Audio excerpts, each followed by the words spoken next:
Oh.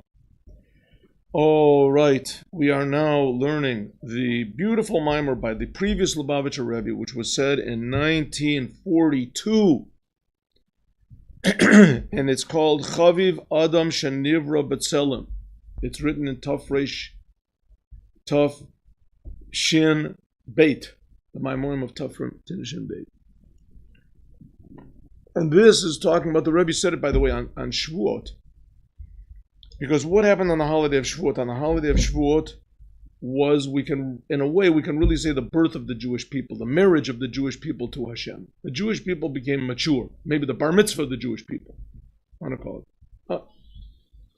When they got out of Israel, that's their birth, and they got the Matan Torah. When they received the Torah, they all became obligated in mitzvahs. Let's say it's the bar mitzvah of the Jews. The Rebbe doesn't say this, but and so what happened when the Jewish people got the Torah? What happened exactly when the Jewish people got the Torah? When the Jewish people got the Torah, they became separated from all the other nations. Just like a child gets a bar mitzvah. What's a bar mitzvah supposed to be? A bar mitzvah is not a coming of age, the rite of adulthood or whatever. Bar mitzvah, the word mitzvah means to be attached to God. Attached. Mitzvah is the word of tzavta. To be united with. How do you become united with God? By means of the commandments. The commandments unite the Jews with God. If a non-Jew does the commandments, it does not unite him with God. It's a nice thing. Like nothing that a non-Jew can do will unite him with God more than he's already united. God is creating every non-Jew. He cares about every non-Jew. They're all dear in his eyes. We'll see from the Bible. But they're not called sons of God. They're not united with God. They can't unite themselves with God. They can't be servants, if you want to call it, of God. So when the Jews got the Torah, they became separated from the non-Jews. And that's what this is talking about. What's really the difference between a Jew and a non-Jew? What's the difference? Now we're going to see, according to this, that the non-Jews are very dear in God's eyes, very precious. According to Judaism, a non-Jew, a Gentile, is much, much, much greater and more precious and valuable and meaningful in the world and indispensable than they are according to their religions. According to their religions, you believe, you're in. You don't believe, you're out. Right? You're out. The person that doesn't accept their religion, according to Judaism, God is creating every single non-Jew all the time, no matter what he does. Doesn't make any difference what he does. God is infinitely close to every single non-Jew. And that's how it says, Chaviv Adam Shenivra B'Tselem. Dear is very precious to God. Dear is every human being to God, because every human being is created in the image of God. Every human being is created in the image of God. And then it says, Chiva Yesera, every man is extra precious to God because he's created in the image of God. Now what does this mean? Let's look. Let's see in the Maimon. So it says,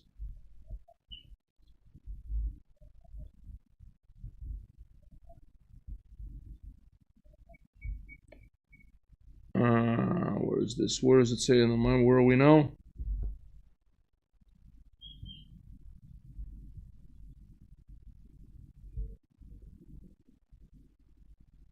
Okay, so that's what it says. Chaviv Adam. Let's take it from here. Chavivim Yisrael. See, the first word in line is Chavivim. First word in line is Chavivim. It is right in the middle of the page. Right in the middle of the page. First word. First word on line. Where is this word? Yes, here. This here. Good? Good, you with me? Chavivim Yisrael? Good? Ela Omru Chaviv Adam. That what it says, that man is dear. Shenivra B'Tselem, that he was created in the image of God. Kai, this refers al an nefesh hasichlit, on the intellectual soul of man.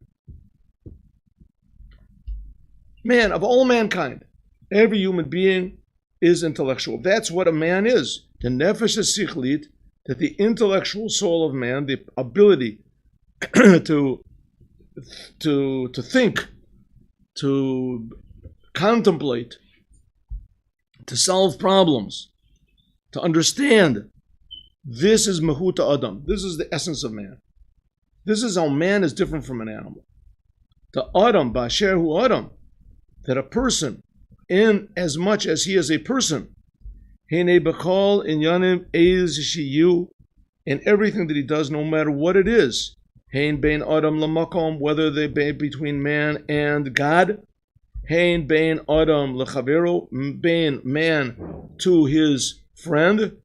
In other words, whether we're talking about religion or we're talking about social, Bein Adam La'atzmo, or a person to himself, psychological. Tzorich Lihitnaheg Alpi Horat Nefesh HaSichlit. He has to act according to what his mind dictates. Liyot Shanefesh HaSichlit, because the mind, the ability to think, he Mahuta Adam is the essence of man. An animal cannot think, what do you want to call it, objectively. An animal thinks subjectively. It's true there are psychiatrists and other people, Freud and all these people after him, that think that man also does not think objectively. You can't be objective. That's how these people try to destroy the world and say that man is just like a machine and he just reacts to things that happened to him in the past, or some people say no, according to society, he acted according to the society, some people are this. According to his man nation, says the Rebbe, no, it's not so. Man has the ability to think objectively. He has the ability, how do they say, to go out of the box. Man can actually extract himself from problems. He can build things. He can solve things. He can appreciate the world. He can love. Man has the ability to use his mind in order to perceive things that are not in nature. And to create new things. Or the Fizeh, according to this, Masha Omer, that which it says in this Mishnah. This is talking about this Mishnah in Pirkei Avot, right? In this, what is the second chapter of Pirkei Avot? Chaviv Adam Shenivra B'Tselem. Dear is man because he was created in the image of God. Kalal Kai refers al Kalalis Min Anushi, and all human beings. She'ein B'Malat Adam. That all human beings, all humanity, from the lowest IQ to the highest IQ, from the lowest EQ to the highest EQ, if they're human beings, they have what we call mind. And mind, the ability to understand. This is Mahuto Unefesh Asichli, and the essence of man is that he has intelligence. That's why it's such a tragedy. They used to do it one time. It was very popular, like in the 50s, I think. In America, they would do lobotomies. Lobotomies was very popular, right? Front lobotomies, and it was very popular because the paper fell on the floor. It was popular because they could even do it without anesthetic. They could do anesthetic. They went through the eye or something like that. Now they get drugs. Right, and what it did was it made a person permanently not able to really think. The person couldn't really think. He just sort of reacted to the world. Just became what he was. So he didn't have any worries. He didn't have any problems. And I'm sure it could be that some people would think that that's an ideal situation. To live your life, right? Without any worry. But you have to have somebody taking care of you all the time. You can't really take care of yourself. So people don't. I guess that's the reason people don't like it. Right. No, if you take drugs or something, so you control it. It's like you do your own lobotomy. It's not that long, But people with lobotomy, the big advantage to, God forbid, a thing like that, is these people have no responsibility. You can't expect anything from them. You can't demand anything from them. They don't know 1 minute from the next minute. They're all right. It's like senility, sort of. It's living a complacency, senility, whatever you want to call it. It's not okay. Not good. But usually these people, they don't get depressed or anything like that. It's not like, okay, whatever, I don't care about life. They're there. They don't care if they live, or they don't care if they die, they don't care if they're this. So that's sort of like an animal. Even though the animals respond, the animals can be taught. So this is not the thing. But it takes away the person's humanness, which the humanness is his ability to find meaning in things, to act, to react, to appreciate, to build, That's the mind, that's the human being. And that's what it means that man is made in the image of God, all human. That's why it's forbidden for a non-Jew to kill a non-Jew, or a non-Jew to kill himself, to commit suicide. It's forbidden. Why is it forbidden? To let you know that you are made in the image of God, and that no matter what situation you're in, you can extract yourself from the situation.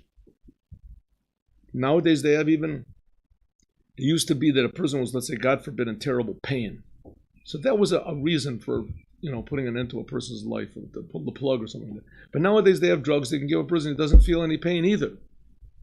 The question is if to that degree, if the person is still considered to be a person. Okay, and in any case, man is finding ways to solve problems. That's what a man is. Of course, this can be misused because you have values. Who's going to tell you what to use your mind for? Here we had just 67 years ago the most intelligent, cultured nation in the world, Germany, maybe of all history, and they used all of their culture and their progress and everything to kill millions of people, tens of millions of people, in the most systematic and scientific and intellectual and clever ways. But Kasiv, it is written, Adam Atem. On the other hand, it is said about the Jewish people that they are called man. Atem Kuruim Adam. Only the Jewish people are called man. Why? It comes from a sentence in the Torah that if you are with a dead body in a tent, if there's a dead body in a tent, in a room, it doesn't make any difference. A roof is over both of you. So if it says, if you are in a Adam ki yamut ba'ohel, if a man is dead in a tent and someone goes into that tent, he becomes defiled. He can't go into the holy temple. He has to have the ashes of the red cow sprinkled on him. Strange law. So he says, what type of a man? Only if it's a Jewish man. If the dead body is a Jewish man. Atem korim Adam. You are called man. Why doesn't the Torah just say if a Jew is there? It says Adam. It's because only the Jews are really called man. What does that mean? We just finished saying that non-Jews are made in the image of God. What does this mean? So we'll see. Im kain, if so, im yot, even though the chaviv Adam, that all mankind is dear. Kai al kalalot min anushi, refer that which man is dear in God's eyes, refers to all mankind. Shu b'mailat Adam, that all human beings are called man. Right? You are not allowed to harm a non-Jew. You're not allowed to steal from other human beings. It's not animals. You can't do what you want to anyone you want. Of course not. Every human being is created in the image of God. But Hainu nefesh hasichlit, this is called the intellectual soul, the intellect, because by virtue of the fact that man has intellect, im kol zen, nevertheless, yinei, atem kuruim adam, you are called man. Shanefesh hasichlit shabi Yisrael, that the intellectual soul, the power of the intellect of a Jew, he ba'ofen acher, is different min nefesh hasichlit shabaklolot min anushi, than all humanity. How is the mind, the Jewish mind is different? I saw a video of a professor, non-religious, non-Jewish professor, giving a lecture about IQ. And he said that you can actually group races according to IQs. So it doesn't necessarily mean anything about anything. You could have a person that could have a tremendously high IQ and be a very bad person. You could have a person, but nevertheless, there is such a thing as IQ. And it could be that maybe these other people, these people with high IQs just are better at tests than others. Maybe, in the real world, other people are better. But nevertheless, there's such a thing as IQ. And he said that of all the nations, the Chinese are rank high and the Jewish are the highest. The Jews have the highest IQ of all nations. He says it comes out in every test that everybody makes, right? Jews always have the highest IQ. So he said he didn't really postulate any reasons. Some people postulate reasons because there's survival of the fittest. Only the fittest ones can survive the pogroms and the this, and therefore they're the ones that get married. Anyway, all sorts of. He didn't say that. He just said the fact of the matter is, and he tried to say, what the implications of IQs are, and the lower IQs and higher IQs. But nevertheless, he repeated it over and over again. He said the Jews have repeatedly the highest IQ of all the nations. Okay, so what does this mean? It doesn't mean that Jews are smarter necessarily than everybody else. It doesn't mean that this. Even though I'll tell you a story, I'll tell you an interesting story. I was in India. Went to India. My wife and I went, and one of my sons, we went to India. We took a Chabad house for all tissue. Anyway, we traveled a little bit. We stopped off at a place for the driver to go in and get something to eat at a restaurant. And I just stood outside and watched people. I saw there was somebody opposite that has caught this big fish. And people were all gathered around him to see this big fish. So I thought, that's pretty interesting, you know. So I went over and I also stood there and looked. So there was a Muslim guy standing next to me. He had a white gown and he had like a white turban under this. So so he looked at me and he said, where are you from? So I said, I'm from Israel. He said, oh, Israel. I said, yes, I'm a Jew. I'm a Jew. He said, oh, Jews, they are very smart. They are very, very smart people, the Jews. Jews, they are very smart. So I said to him, listen, the main thing is not if you have a very good head.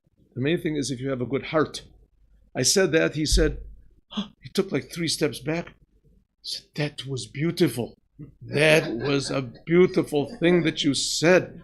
Yes, it was beautiful. He shook my hand. We hugged each other. He says, that was a very beautiful thing. But the point of the story is the beginning of the story. The beginning of the story is the point of the story. The Jews are in touch. Could you close that window, please? Thank you. I appreciate it very much. It's just shining in my eyes.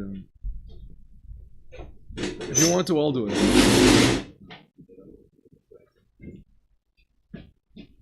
Doesn't it still shine through the glass?